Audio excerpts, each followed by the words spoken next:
Hi, leo kwenye Photoshop nataka nikuonyeshe jinsi ya kutengeneza dripping effect kama hii hapa. Unachotakiwa kuwa nacho ni layer yako ambayo hii layer ni 1080 kwa 1350 kwa sababu ya kuiposti portrait kwenye Instagram.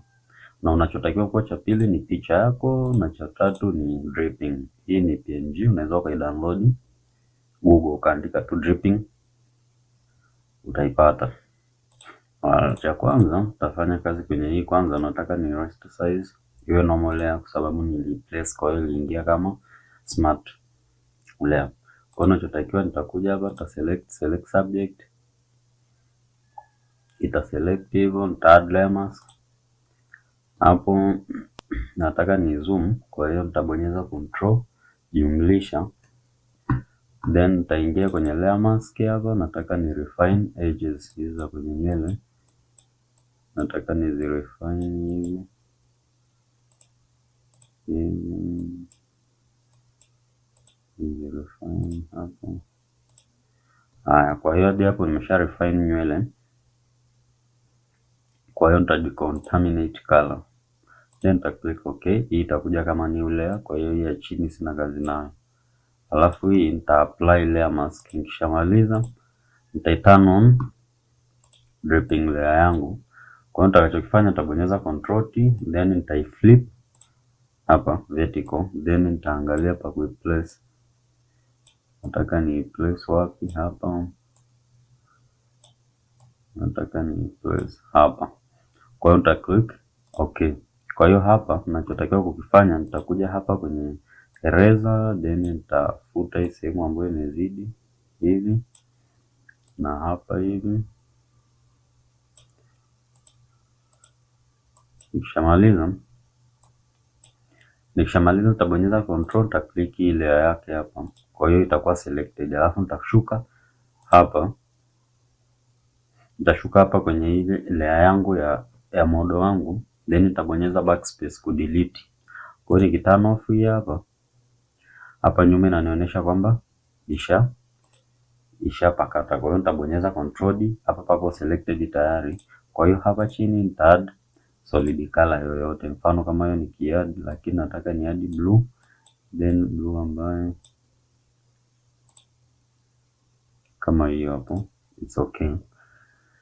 Kwa hiyo hapa chini ni pa kupafuta, nita select ile yangu ya model, nitakuja hapa kwenye eraser tu, alafu nitaifuta kuimalizia. Kwa hiyo hadi hapo nishakata picha yangu, lakini nataka kwa huku nyuma kusio inaonekana flat, nataka ionekane kama hivi nyuma. Kwa hiyo ninachokifanya ni nini? Turn on layer yangu, nitabonyeza control T, flip tena vertical igeuke, nita click okay, then nitaipeleka kwa nyuma, alafu nitabonyeza tena control T, nitaiwekea hapa, nitaisize kabisa. Nataka huu upande uje huku, kwa nita right click, alafu nita flip horizontal, itakuwa hivi. Kwa hiyo itakuwa hadi hapo, control T, then nitaiwrap, alafu nitaimodify hivi. Kwa hadi hapo it's okay. Kwa hiyo hicho kilichobaki cha kukifuta. Kwa hiyo ikiwa iko selected, nitakuja kwenye eraser, then nitafuta hizo additional layers.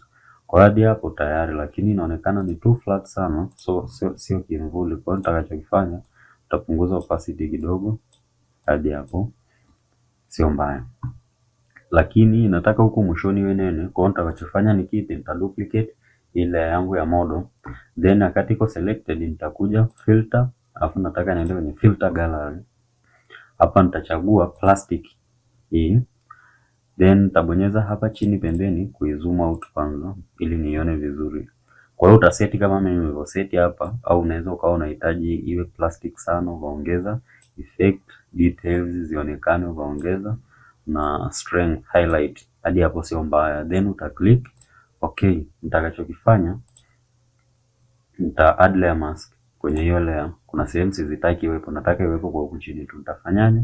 Unakuja kwenye brush, nataka iwe ni soft brush. Nikishamaliza kwenye soft brush, kwamba hapa layer mask ikiwa nyeupe, nataka kama nafuta hapa inatakiwa iwe nyeusi, foreground color inakuwa nyeusi. Kwa hiyo nitaanza kufuta hizi sehemu ambazo sihitaki, nafuta huku hivi. Kwa hadi hapo ni sawa. Kwa hiyo ukishamaliza hapo, unakuja hapa kwenye clips, nataka ni add layer yangu hapa chini, nataka niweke shadow, kwa hiyo nataka iwe nyeusi, then nita click okay. Nini cha kufanya, unakuja kwenye filter, blur, Gaussian blur, nataka nitai convert to smart object, kwa sababu nitakapotaka kuja kuiedit tena nataka niwe na access. Kwa nita click okay, then hii hapa nitaiweka hapa kwa model. Kama uone hizo snap lines, unakuja kwenye view, una make sure hizi snaps ziko checked. Kwa hiyo ukishamaliza hadi hapo, unakuwa umeshamaliza kutengeneza effect yako ya model wako ya dripping effect kwa kutumia Photoshop. Asante, usisahau kusubscribe na kulike.